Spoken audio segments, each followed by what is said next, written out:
are what we know got away, but the unknown gotaways are those people that have elected to evade apprehension.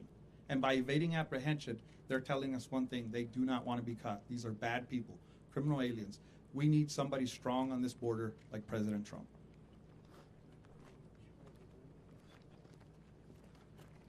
Thank you, President. August 22nd, 2017, a few months into his presidency, President Trump came to Yuma, Arizona to evaluate firsthand how his policies were benefiting the city of Yuma. It was a great visit. He spoke with over 100 AMO, CBPO, and Border Patrol agents. During that time, he shook every single one of their hands. He listened to every single one of their concerns, and he acted on that. November 19th, 2023, President Trump was in Edinburgh, Texas, serving National Guardsmen, DPS officers, and a few off-duty Border Patrol agents. During that time, he shook over 200 people's hands and listened to what they had to say. These are the rank and file. That's why that wall is successful. He listened to the men and women that were on the front lines on exactly what needed to be on that wall. He listened to what they have to say. Contrast that with Kamala Harris, and nobody can say that I didn't try to work with her. I met with her transition team. I told her transition team exactly what would happen if they got rid of his policies. We suggested policies to her within her parameters, and she refused to listen. I met with Secretary Mayorkas, again, trying to work with this administration. I supported Secretary Mayorkas' confirmation. It was a big mistake, a mistake that would never happen again. But in conveying to him, again, the policies that would actually work within their parameters, Kamala Harris completely ignored those policies. She claims that she wants a humane, safe border. Yet what she's given us is absolute chaos. We had a safe border. She could have implemented policies. She refused to do this. This election is going to come down to policies. And when you compare President Trump's policies, it doesn't matter. Economic policies, foreign policy, border security policy, it doesn't matter. You compare those policies side by side, and he wins every day. That's why we have to have somebody in the White House that is going to listen to the women and men that know what they're talking about, that are on the ground, like President Trump did before and like he will do again. President Trump will be back in the White House, and we will secure this border. Thank you, President.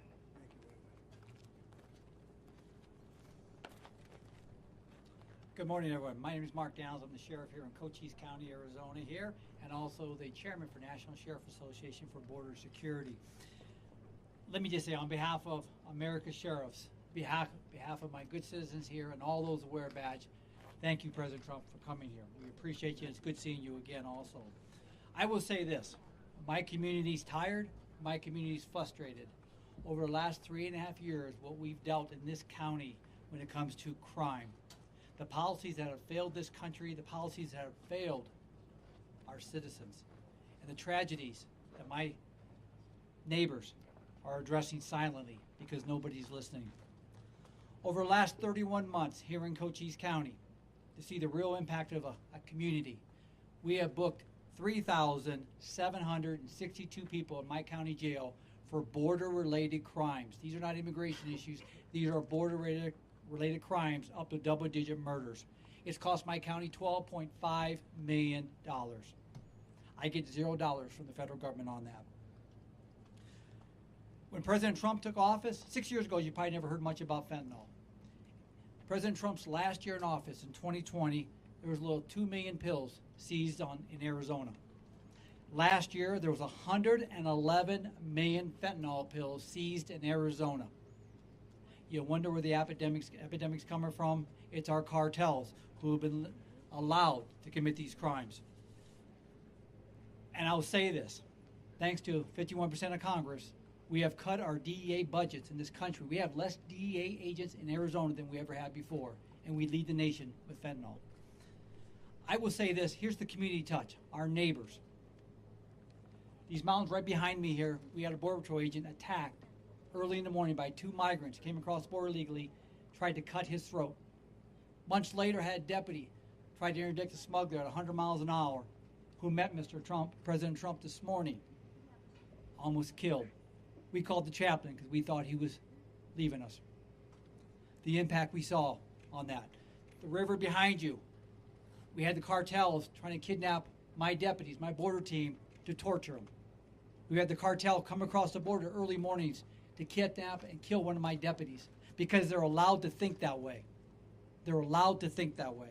My deputies, troopers, agents, and officers in this county have endured more harm by the hands of the cartels, and no one is addressing them, our agents and our troopers. I will say this as I close out. America's sheriffs have stood strong on the voice to secure our borders. We have tried everything to meet with President Biden and Vice President Harris, the border czar. They are the first, this is the first president administration in modern day that has never met with one American to address the border. That's a shame, and you wonder why we don't have engagement, and that's why we're suffering in this country. When President Trump, I was at the White House more than you can think of. He was always there for us.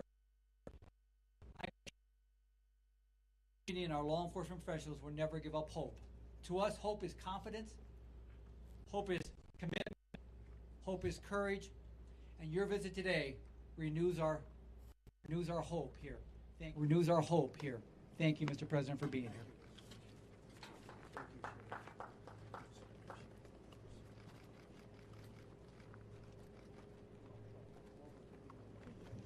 So thank you very much, everybody. It's a very sad time for this country in many ways. You had a candidate.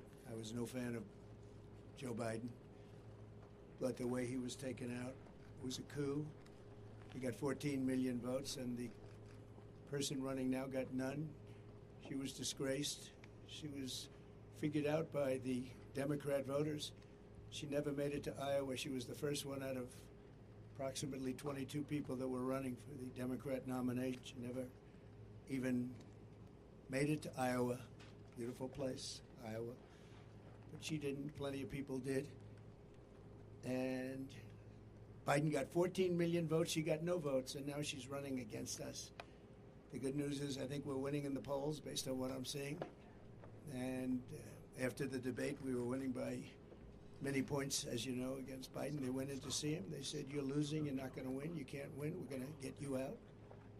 It was a coup of an American president, and it was done with anger, and he's more angry than anybody. And again, I'm no fan of his. I think he was perhaps the worst president. He was the worst president, largely because of what's happened at the border. He's allowed, in my opinion, and in the opinion of the gentleman behind me who know this better than anybody, much more than 20 million people into our country. Many from prisons and jails, many from mental institutions, insane asylums, and many terrorists. And this was, when I left, this is a very famous chart now because this chart probably saved my life. But this chart is showing, the arrow on the bottom shows that this was the lowest. This was the last week in office for me because of a horrible, horrible election where I got many millions more votes than I got the first time, but didn't quite make it, just a little bit short. We got to clean up our borders. We have to clean up our elections, or we're not going to have a country. But that's my last week. The arrow on the bottom, you see, that's the lowest point. As the gentlemen were talking, that's the lowest point in the recorded history of the border. This was done by Border Patrol. This wasn't done by Trump. This was done by Border Patrol, working with ICE and law enforcement. And that's what we're going to do. Again, if you take a look, interestingly, at all of the wall that's laying on its side, that could have been put up in a matter of weeks. It was all set to go. It was all cut out. And if you look at the top of the mountain behind us, it was all shaped, all ready to go. Could have been put up in a few weeks. Much of it's been sold for 5 cents on the dollar. It's very expensive. I worked with Border Patrol very closely. We worked, Brandon, we worked with all of you people. And wanted to design something that worked, and we actually had mountain climbers. We even had drug climbers. They call them drug climbers. They can get over a wall so incredible with 75 pounds of drugs on their back. They can climb up things. And we designed this after looking at a lot of different designs.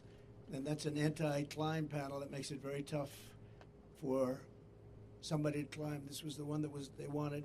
A little more expensive version, but this is the one that's a very important panel on top. And it's called anti-climb. And this was put in here just to shade us because a lot of rough people on the other side. So I figured you're the media, you want to be shaded. This gets taken off. This is just temporary to shade us from potential hazard. We know about hazards. But all of this wall was built at great expense, and all it had to be, erected. We just had to be stood up on its end, concrete on the bottom, goes down 6 feet. It also went down and shielded from tunnels because we went down about as far as it's practical for them to go down. They build tunnels under walls. We went down pretty deep. We'd go down a lot deeper than the wall, made it very tough for them. And we stopped that, and we stopped people from coming over. But when they refused to, I built hundreds of miles of this. By the way, as far as the eye can see, you look at the other direction, as far as the eye could see, and then I'd hear people say, oh, he didn't build the wall. We built the wall. We built much more than I was anticipated to build, and we were going to build an extra 200 miles. Much of this is that, which is much more than I said I was going to do, because as we built it, they would go around the edges. So we were going further and further out, and it worked. We had the best numbers ever, and we had them largely because of the wall and also because the Mexican military helped us, which they never helped at any time. They never helped. And we were very proud of it. So we went from the best numbers in recorded history to the worst numbers in recorded history or any other history. And we have a Marxist that's running, and I don't think you can let her. This country is not ready for a Marxist president. She will never build the wall. She doesn't want to build the wall. She's only saying if she changes her mind, it's only because she wants to get elected, because who wouldn't want to have a strong border? You need strong borders and strong elections, and we have neither.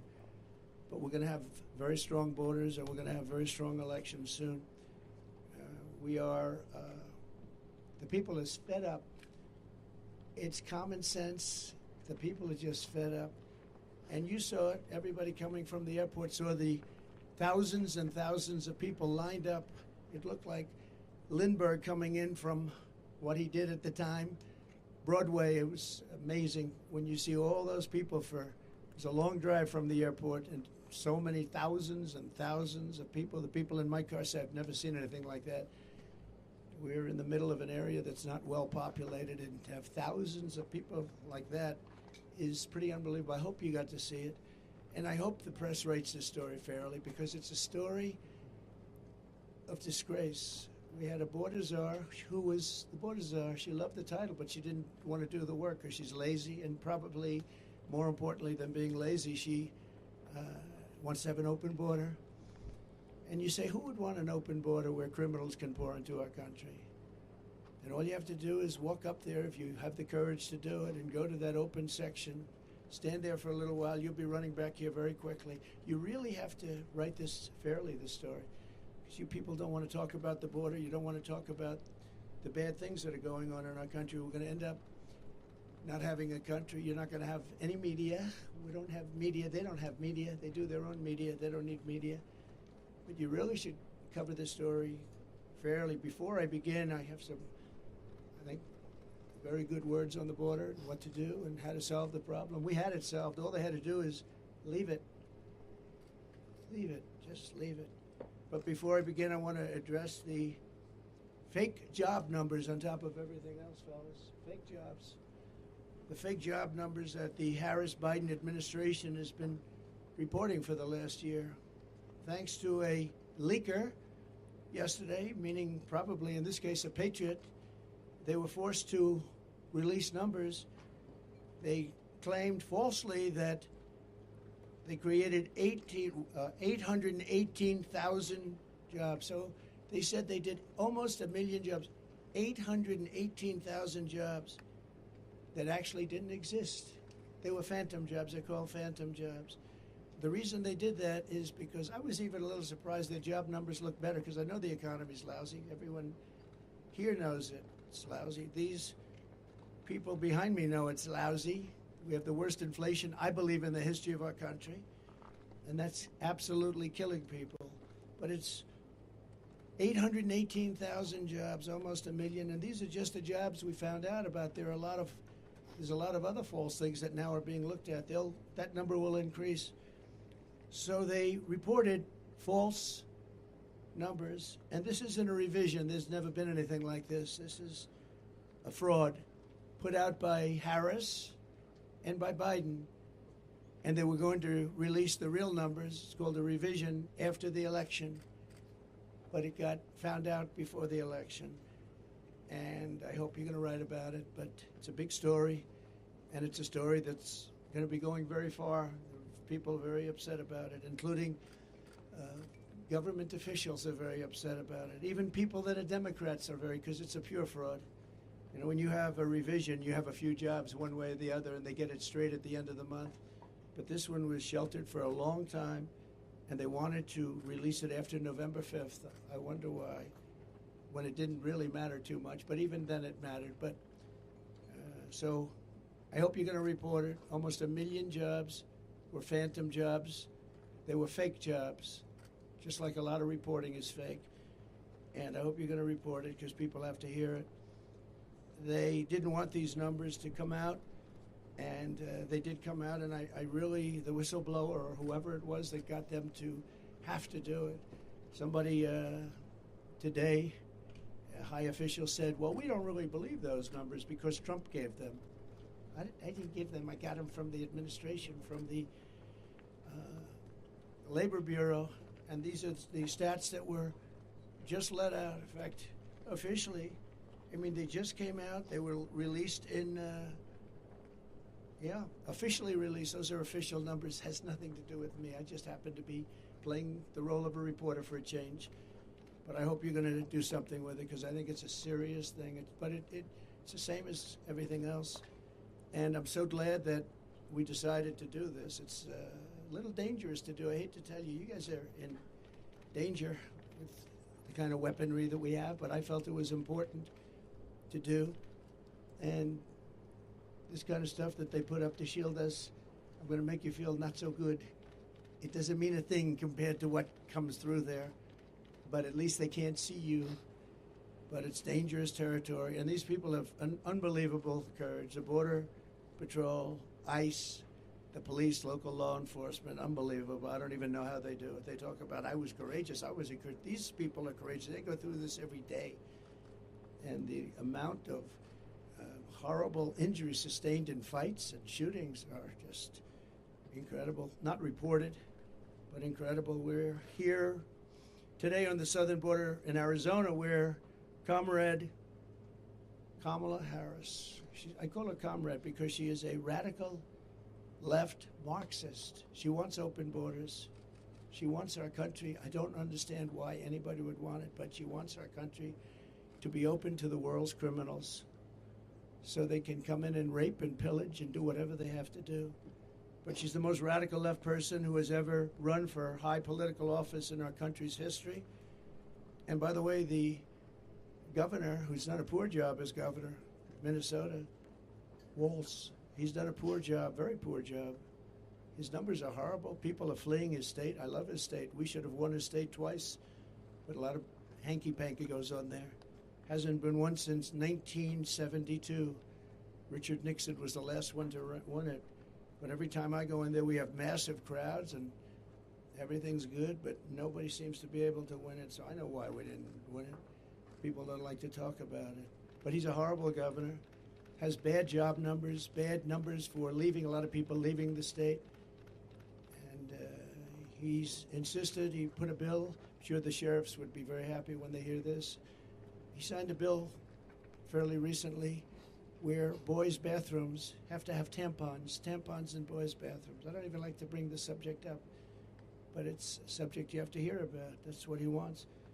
He's a radical left guy who lied like hell last night, and she'll lie tonight. We're doing review of her tonight on Truth because she'll lie just like the rest of them lied. They talked about what I said about soldiers. I never said anything. I love our soldiers. They made the story up. It was fiction. We had 26 people countering it, but nobody cares. They made up everything, so many different stories. They made up about Project 25. They've been told officially, legally, in every way that we have nothing to do with Project 25. They know it, but they bring it up anyway. They bring up every single thing that you can bring up. Every one of them was false. He brought them up. But they've unleashed a deadly plague of migrant crime on our country by not doing their job. And all of that plank and all of that very expensive wall, it's also got tremendous electronic capability inside of it. It's got wires for cameras and everything else that you can have. It's the Rolls-Royce of walls, I can tell you. It's very hardened steel outside, 7,000-pound concrete inside, and rebar inside of the concrete, all different, all very hard to get through. And it's sad to see it sitting here. We have crime going on up the road. In this direction, it's as far as you can see is wall. We have no problem there, but they come in where they refuse to put it up. That was when I first realized that they want open borders. I thought nobody could be so foolish or stupid to want open borders and have the world's population, the world's criminal population pour into our country. That's what's happening.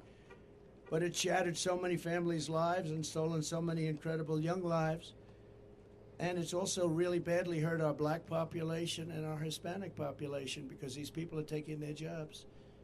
The jobs now are down, way down for the black population and the Hispanic population because we have millions of illegal aliens that have poured into our country. They've taken the jobs of African Americans and Hispanics. And that was obvious to me. Next is going to be unions. You watch. The unions are going to start going well because those jobs are going to be taken too. We're honored to really be here with these incredible people and in particular with some grieving families.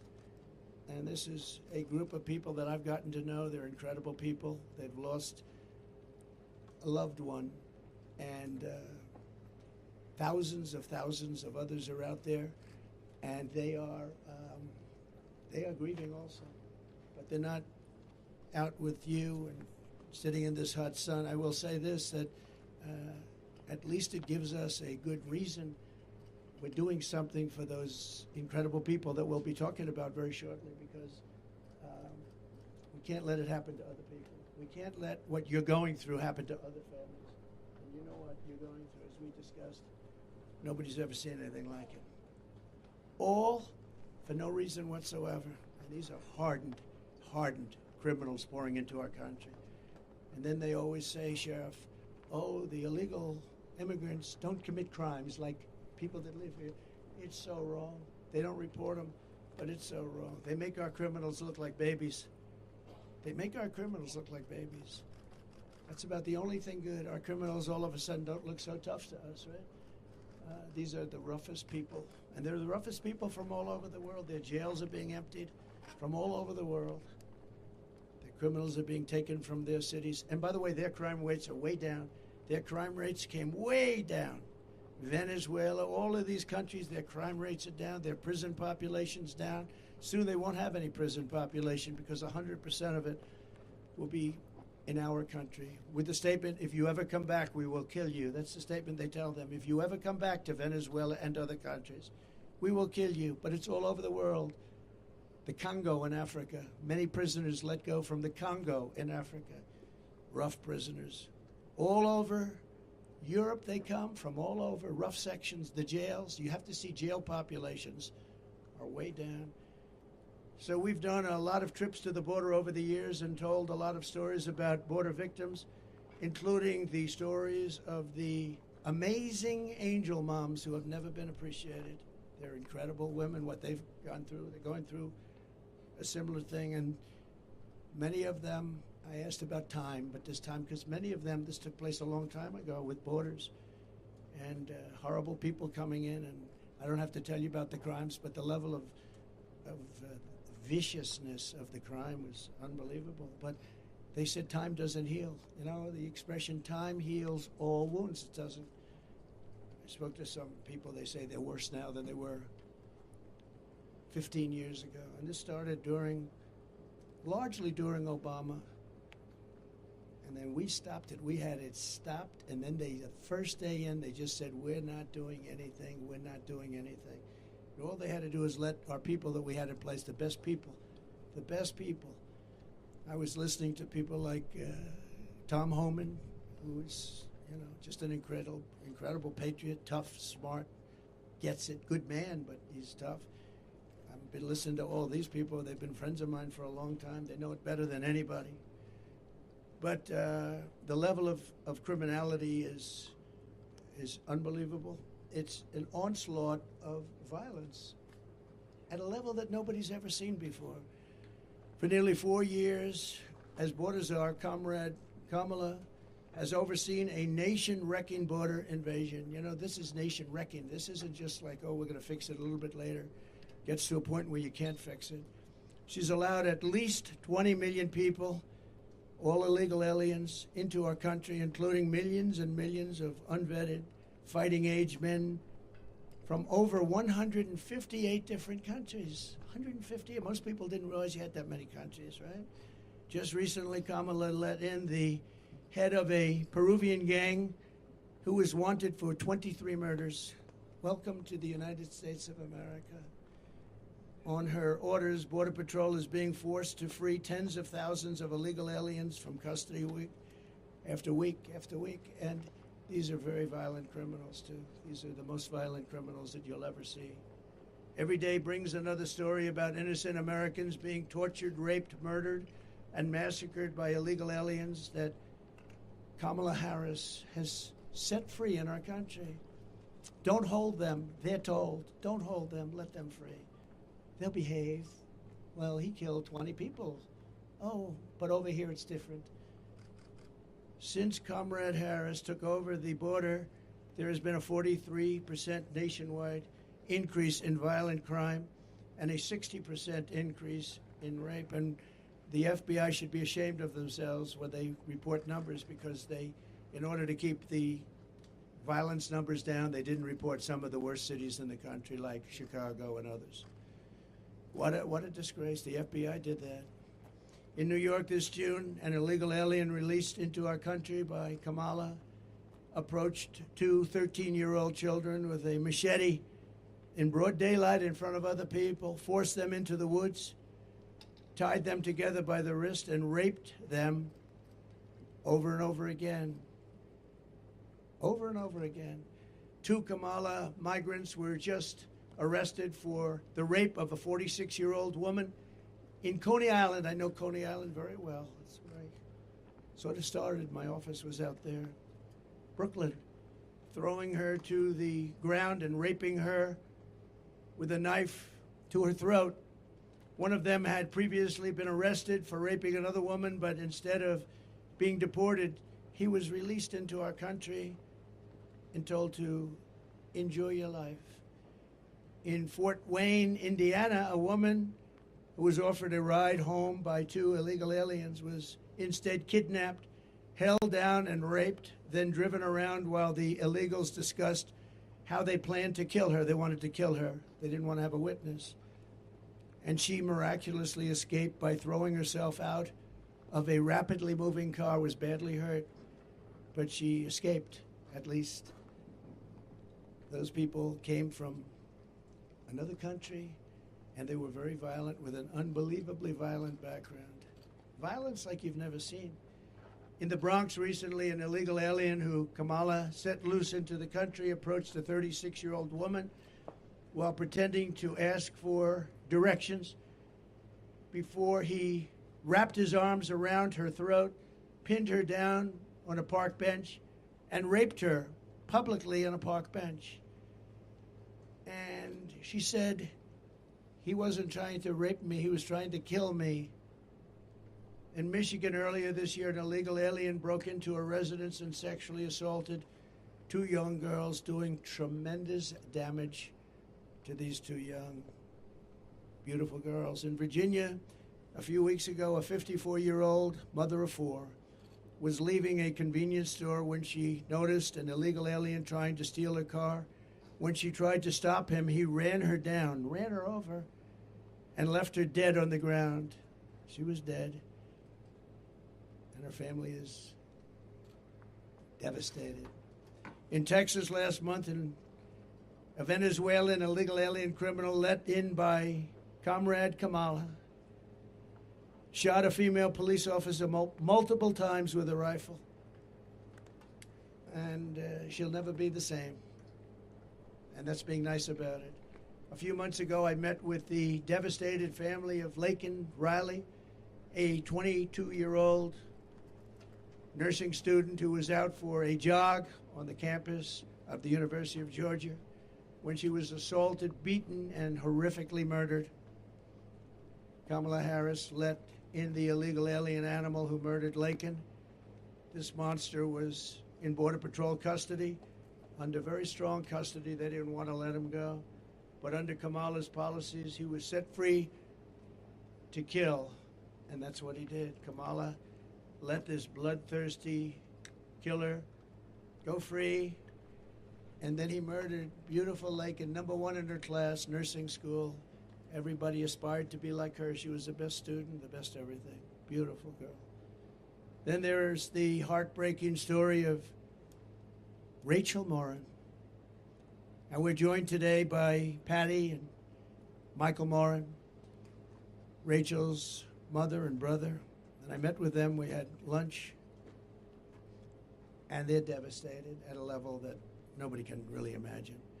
Rachel was a cherished 37-year-old mom, beautiful woman of 5 incredible children who adored their mother more than anything in the world. They loved their mom. Earlier this year, while Rachel was out on a run, she wants to keep herself in good shape, and she ends up getting killed.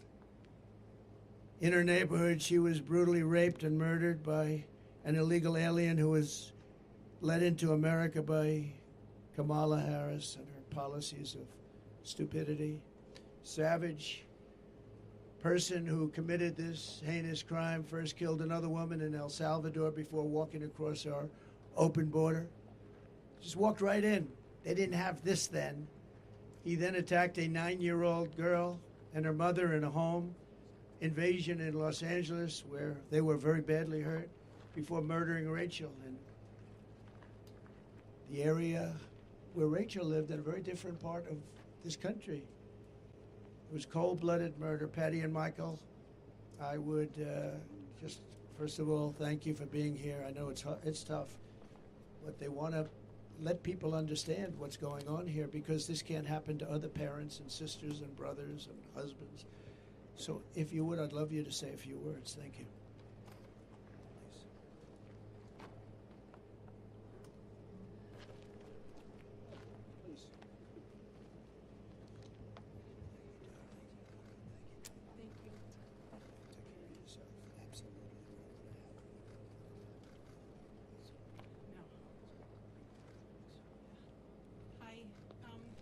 Thanking President Trump for the invitation to come and to share Rachel's story.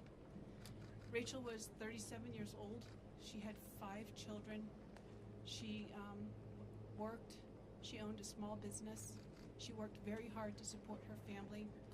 And the trail that Rachel ran daily was a trail that we as a family would walk over the last 25 years that we've lived in Maryland. It's a very safe, small trail, very public, very open. Moms with baby carriages go down this trail. It's very safe. I was in Kentucky. We had a grandbaby that had passed away. When I got a phone call from my son, and he said, "Mom, there's somebody here that would like to speak to you." And when I said hello, the person on the other end said, "Hello, Mrs. Morin. This is Detective so-and-so. I'm the lead detective on this case. There's no easy way to tell you this, but we found your daughter's body. And if they find the body, you know that she's dead. They wouldn't say, we found Rachel, she's alive. And so they found my daughter's body, and when they found it, it just recently has come out that she was brutally beaten, raped, and then stuffed into a drain pipe. We're 18,000 miles, 1,800 miles from the border. And because of this open border, we've had not just my daughter, but we've actually had two in the same county that we're from, where illegal immigrants have come in and have caused rape and murder of our citizens. And the reason why I came here today and I accepted the invitation is because I really want our words to be heard, and I really want you to take to heart what we're saying. We're not here for a political stand, although we are. We're here because we're losing our moms, our daughters, our children to criminals. And that shouldn't happen. We should be taking care of our country, our people. And the only way I believe that's going to happen is if President Trump is reelected as president. And we close up this border and we put policies back into place that were there before, instead of this open border thing. We're gonna end up being a third world country if it continues this way. And I truly hope that you would just take my words to heart, because it's devastating to lose a child, but even more devastating when you see the pictures or you see the body and you really understand what's happened to that person. So please take to heart, this is a very, very important issue, and it's one that's either going to make or break our country. It's not so much, it's about America, it's about Americans, it's about us taking and protecting ourselves and looking out for each other. It's about protecting our families. So, thank you. Thank you.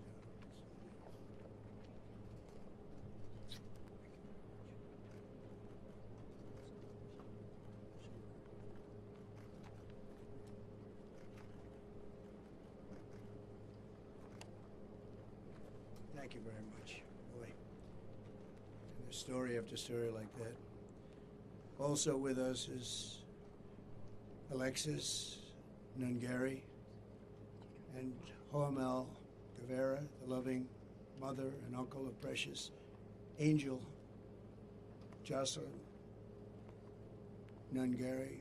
Joselyn was a 12-year-old girl from Houston whose life was stolen by two criminal illegals that Harris freed into our country for no reason whatsoever. They were known as monsters. 2 months ago, after walking to the convenience store, these criminal migrants kidnapped Jocelyn, tied her up for 2 hours, violently assaulted her, and strangled her violently to death. Charged with Jocelyn's wicked murder are two illegal aliens from Venezuela who came across our border. Just walked across like there was nothing to it. Couldn't do that 5 years ago, 4 years ago. They were in Border Patrol custody. They were gotten, they were nabbed, and were then released into our country. Alexis, we cannot fathom your pain. There are so many people that are going through this pain. But we pledge to always hold Jocelyn in our hearts.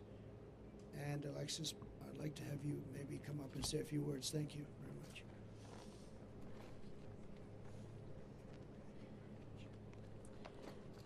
So I would love to thank Donald Trump for giving us this invitation to be here and to say a few words to the staff that's been so kind to help us in this very hard time. My daughter was just 12. She had dreams to be famous. She wanted to be a famous actor. She was so funny. She was her own personality. And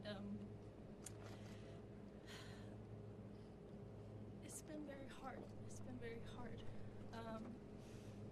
June 17th was the day her life was taken. She was left with no clothing from the waist down, was thrown in a bayou, left.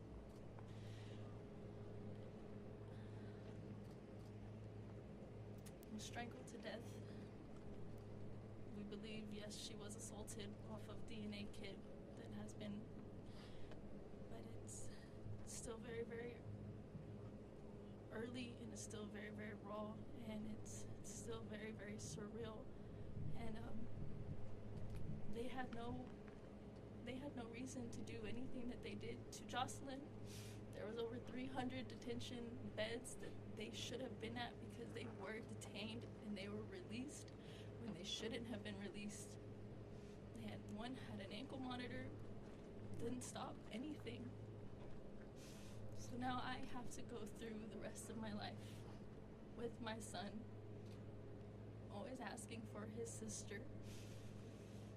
And I just really, really, really want everybody to please take into consideration how important border control is, because we're losing very innocent people to heinous crimes that shouldn't be happening in the first place. So please, please, I really hope everybody can hear my pain, to just please, please, he needs to be in office, and we need better control. We need to stop this. We need to stop losing our littles. We need to start losing children, mothers, sisters, because now I get to grieve every single day. Every milestone that hits gets harder because she's not there for it. She was gonna be a 7th grader. She had her whole life ahead of her. Her whole life ahead of her, and it was viciously taken away by 2 evil, evil, heinous monsters. So thank you again for taking the time to listen to my words. And please, help him make a change. Thank you.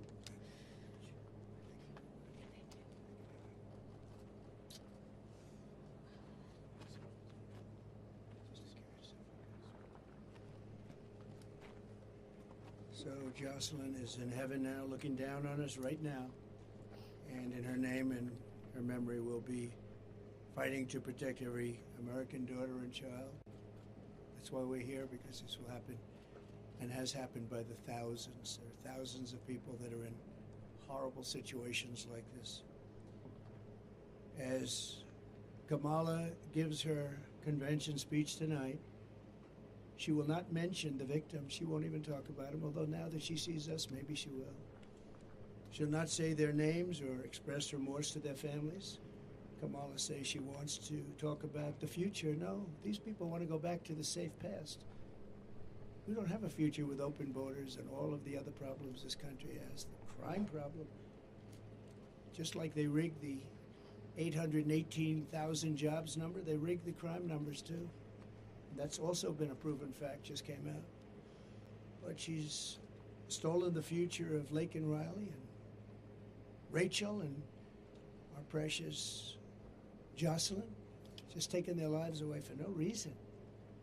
When I left office, I gave Kamala Harris the strongest and most secure border in American history. These people have done an incredible job. They worked with lots of others.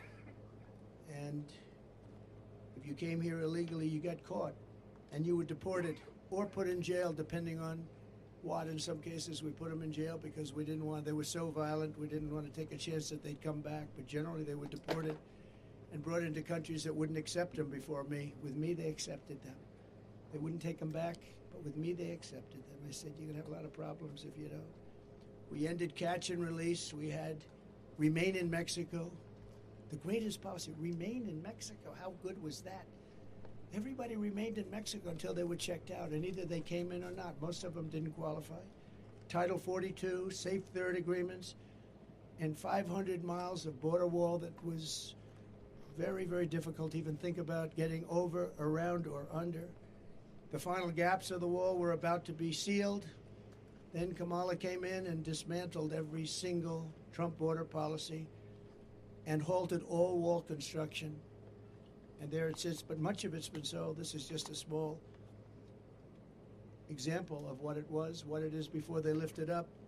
So you can see on the ground behind me the sections of wall that taxpayers paid for, a lot of money, but Kamala refused to put up, just refused. She wouldn't do it. Everybody called. I even made some calls. I said, you got to put it up.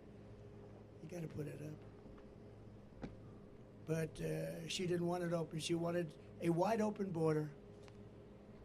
What Biden and Kamala have done to the families here with me and so many others, thousands and thousands of others, not only killed, also really badly hurt to a point where they'll never lead a normal life again. It's shameful and it's evil. Every year under Harris, a new all-time record of illegal immigration has been set. Every single year, our great borders are. She'll blow away Biden's reputation as being the worst president. She'll be a president that'll make him look good, just like Biden made Jimmy Carter look good.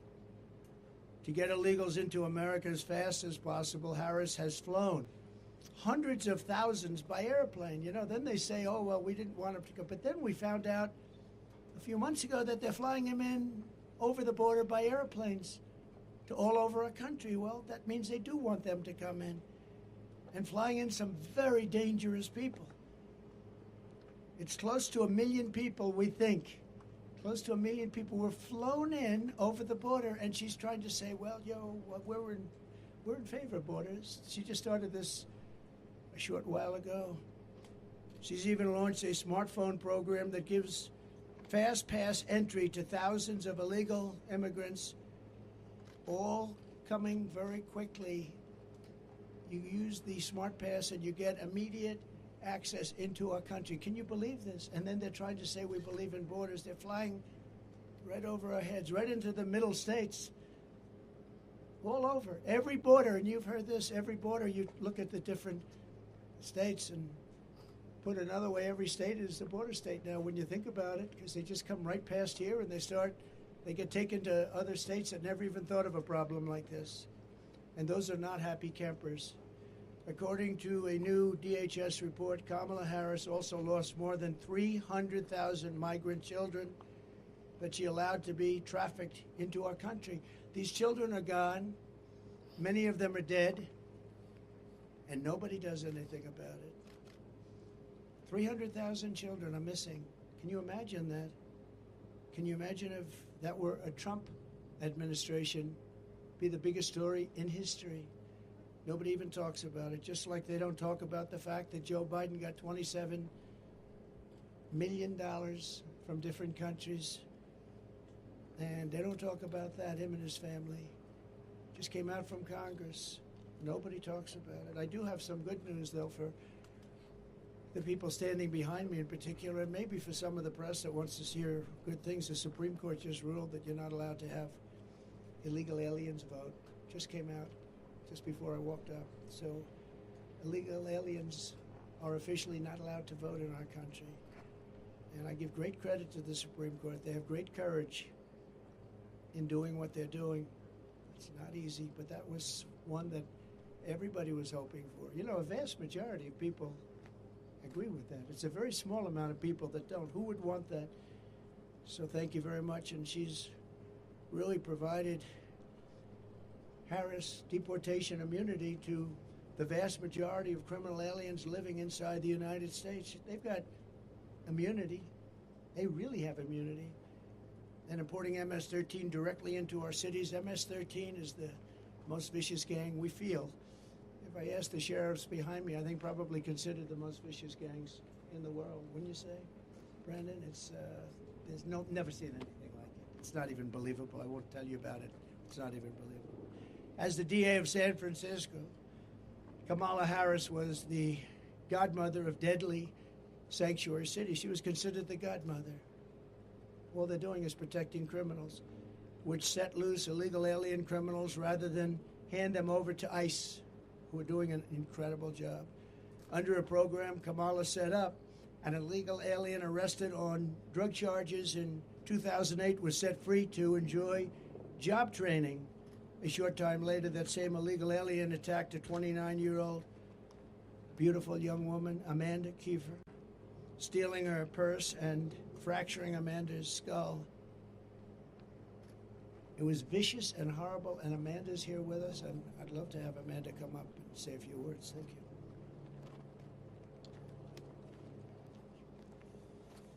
I'm Amanda Kiefer. I don't feel like I belong on the stage with the folks here since I seem to have gotten off kind of easy with just a fractured skull. I didn't lose loved ones, but the night I was walking to dinner in Pacific Heights, it was a nice neighborhood. You wouldn't expect broad daylight for something violent to happen to you on the way to dinner. My purse was stolen, and I stepped into the street, and the car he jumped into came at me. I jumped up on the hood to avoid getting run over, and he floored it, hit the brakes. The police were great. They had caught him and his accomplice in a really short time, because I remember being on a gurney in the hallway of the hospital, and I had to ID them. They were laughing as they fractured my skull.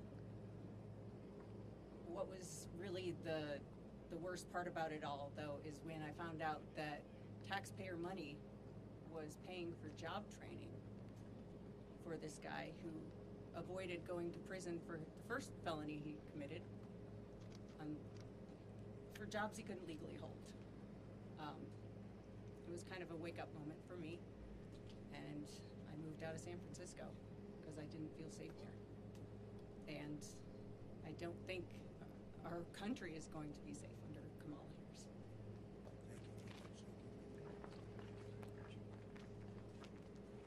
Story after story.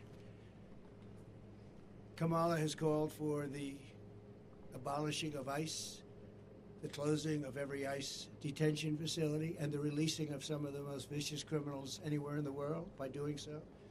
She supports free health care for illegal immigrants and has promised to give illegals mass amnesty and citizenship, which will obliterate Social Security. Oh, Social Security is going to be obliterated by all of these millions of people that she wants to put on, and also Medicare will be obliterated. I'm going to save Social Security. I'm not going to touch it. We're going to make our country strong, but they're going to obliterate it. She also feels extremely strongly about defund the police. She wants to defund the police. And anytime somebody wants to defund the police, you're never going to get them back to being normal. The police have to be taken care of. They're the best thing we have going to protect us. They know exactly what's going on. When we do deportation, they know every person out there, and they know the middle name, and they know everything about them, and they know all of the bad ones. They know the really bad ones. It'll be a great help. We have to get the criminals out of our country immediately. Kamala is always going to have open borders. If Comrade Harris has the chance, she will allow more than 100 million illegal aliens into our country. Our country will be overrun, and essentially it won't be a country. It will be not governable. With us today are leaders of the National Border Patrol. You've known them, you've met them. I don't have to go over, but I want to just thank them for the incredible job they've done. I've worked so well with them. Paul Perez has been unbelievable. Past President Brandon Judd, unbelievable. Sheriff Mark Daniels has been incredible. I watched him on television today. He did a great job of explaining this crazy situation that we're in. Sheriff Chris Heiser. So I want to just say, you're here, and Paul and Brandon, Mark, and everybody, I want to thank you so much. It's incredible the job you do. Such a dangerous job. I came in, I met one of the Border Patrol who was badly wounded. I said, "Are you okay?" It was a while ago.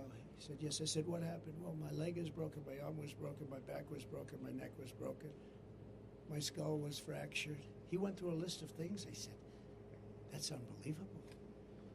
When we win this November, we will end the Kamala Harris border nightmare once and for all. We'll get it back very strong. We will also end the inflation, a bad economy, and we will be respected very shortly all over the world again as we were by other countries. The choice is simple: Kamala's mass amnesty of criminals or President Trump's mass deportation of criminals. I think that's pretty easy, in addition to all of the other things. There are many other things that are equally as bad but not as obvious.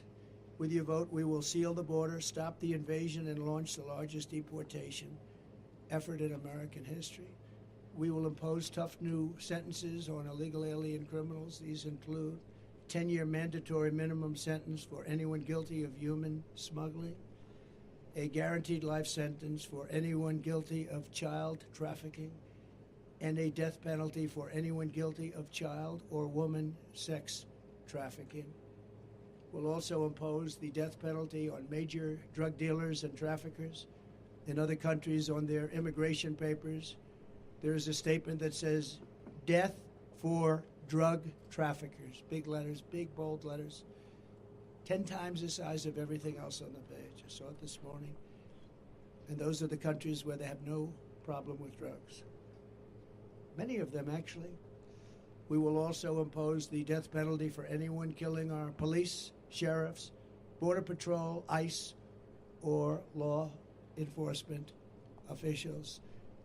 The death penalty with a quicker trial, not a trial that lasts for 15 years and everybody gets exhausted.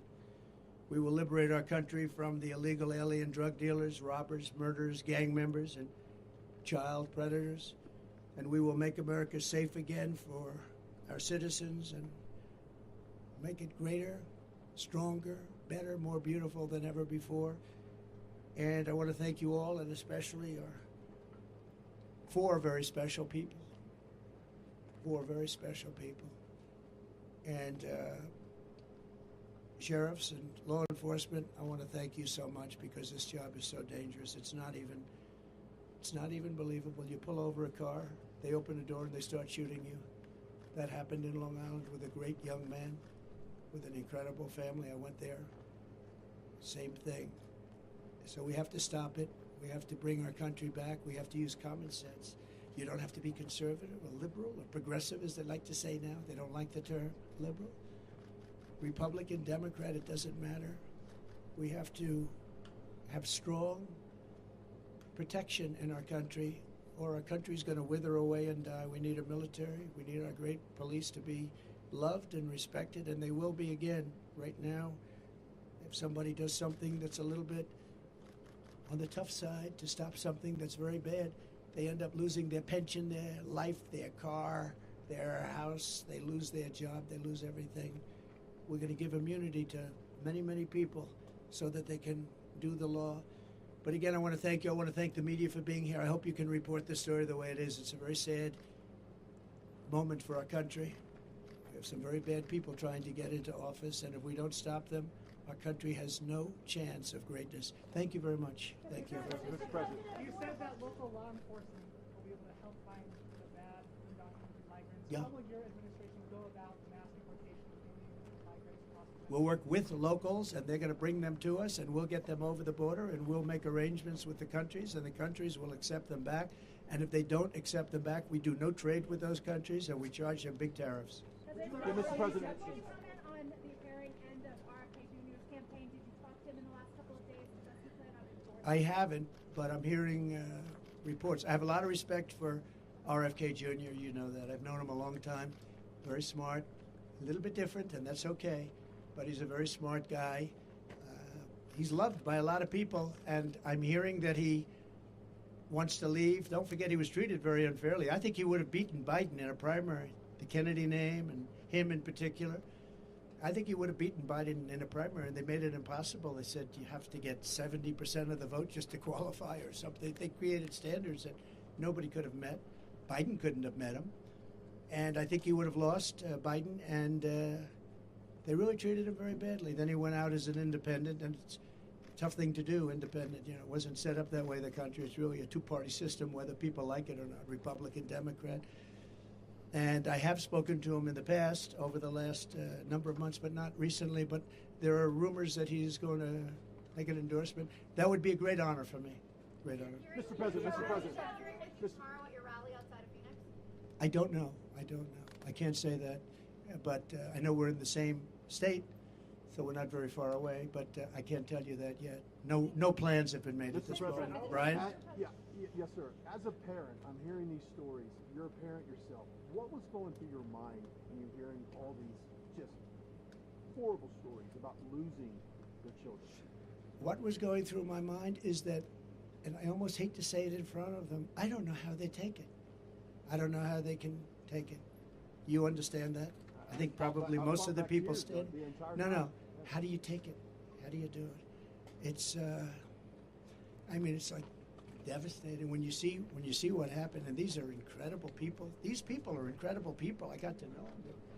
They're unbelievable, and they loved like as much as you can love someone. I spent time with all of them, and what goes through my mind is I don't know how the hell they take it. To be honest. Yes. When you talked about Edinburgh, Texas earlier, visiting them, it was a big deal for those small border communities. It's a big deal when you come here. Obviously, the border means a lot to you. A lot. Your campaign. Always has. So why not support that bipartisan border security bill? And how do you get people on board with all the things that you talked about, the policies that you just laid out? How do you get people to come to the table? Ready? Yeah. The bipartisan, and it wasn't bipartisan, they had a couple of people on the other side. It was weak, it was ineffective, and it would have allowed, as you know, millions and millions of people to pour through, and largely unvetted. It was a horrible bill, it was a weak bill, and they don't need a bill. All Biden had to do is look to the border and say, close the border. He didn't need a bill. He knows that. They didn't want a bill. The bill was terrible. If it was good, I would have approved it. The House passed a bill before that. I'd approve that bill right now. That was a real bill. But this bill was a weak bill, and it was a shame that they got a Republican. They got somebody who's a very good person, by the way, but they got him to lead it. But it didn't make any difference. If they wanted to close the border, which they don't. They'll have 100 million people come in and totally destroy, ruin our country. If they wanted to close the border, I didn't have a bill. I said, close the border. I said, Brandon, close that border, Brandon. And what happened? He closed the border. They all did. Paul, the whole group of them, this group is incredible. They closed the border. I looked at him, I said, we don't have a bill, we don't need a bill, close the damn border. They closed the border. They could do the same thing. Well, it's happening now, though. The encounter numbers are extremely low right now. So No. Right now, what's happening is people are waiting to see what's going to go with the election. And wait till you see what happens after the election, one way or the other. But right now, you take a look at the numbers for the last year. They're horrendous, absolutely horrendous. And it's also election time, don't forget. They want to put on a little bit of a squeeze. All they do and all they want to do and all they have to do is say, Biden, although I'm not sure, you take a look at, nobody even knows where he is. He's on a beach someplace, but he could even do it from the beach. Close the border, and the border is closed. They will close the border immediately. That's what I did. But we had great people. We've lost a lot of those great people because they want to be respected, and they weren't respected because of this administration. And the worst person in, far worse than Biden, was Kamala. That's why I call her comrade, because she's a radical left person who really wants to have an open border. She'll never close the border. She'll never drill for oil and gas. She's not going to do it. She might do it for a couple of months. She stopped, and that's where the inflation came in. Then she went back to the Trump policy. What they don't say is that if I were there, I'd be now 4 times higher than I was at that moment. But the gasoline prices are still very high right now. But they would have been double if they didn't go back to the Trump policy of drilling. But we would have been close to 4 times higher. We would have been energy dominant. We were energy independent. They would have been energy dominant. But if I want the border closed, if I'm the president, I don't need a bill. I just have to say close the border, and they close the border. Mr. President, if you get back to the White House, are you confident that you can reach a consensus with Democrats and how to fix the border? Well, I think right now you look at it, and I'm one that believes that we want to unify our country. But when you have an issue like this where some people, and I don't happen to believe it's the Democrats. I think it's Democrat leaders that want the open borders. I think it's Democrat leaders that say, we don't want voter ID. We talk about elections. I always start, we start with voter ID. We don't want voter ID. He said, no, everything has ID, identification. They say, we don't want any identification. We don't want it. Now, there's only one reason, so we can't even negotiate after that, because they don't want voter ID. So I say to them, why don't you want? Well, we just don't want it. We think it's discriminatory. They have all sorts of excuses. They don't want it because they want to be able to cheat. And we want voter ID. And we want same-day voting. And we want paper ballots. And we want proof of citizenship. Very simple. You know, France did it. France went to 38 million votes, and they did it because they had mail-in ballots, and they were very unsafe, very bad. They had tremendous problems, and they went 2 years ago with an election and worked out incredibly. 10 o'clock in the evening, they had 37 million votes. They were all counted, and there were no problems. That's where our country should go. But the Democrats don't want to go there because it doesn't allow them to cheat. Okay, how about one more? Mr. President, you have a lot of support for your policies. Today there was a manhunt going on in this county. Somebody made death threats to you. Did you hear about that before coming? No. What are your thoughts coming down here? Some people told me it's dangerous for you to be here. I've heard it's dangerous, but I also have a job to do. I heard it's very dangerous. I haven't heard about that. They probably want to keep it from me. Thank you for telling me. Let's get out of here right now. No, thank you very much for saying. But no, and I have great respect for Secret Service, the job they do, including a month and a half ago when they were jumping on top of me with bullets flying right at them. So mistakes were made, and they're going to learn from the mistakes. But I have great respect. But no, I haven't heard that. But I'm not that surprised. And the reason is because I want to do things that are very bad for the bad guys.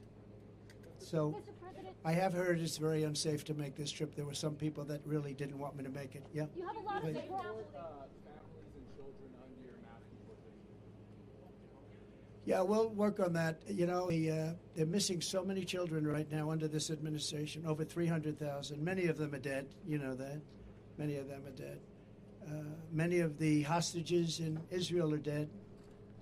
This is why Hamas isn't talking. You know, Hamas doesn't want to negotiate very much because I think they probably don't have very many alive right now, and so they don't want to really get into too much of a negotiation because I think many of those hostages, unfortunately, are dead.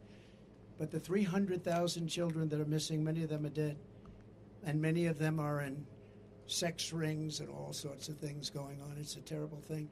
They have done such a bad job in this government in terms of everything, foreign relations, border, crime, jobs. And today you found out that the job numbers are fake on top of everything else.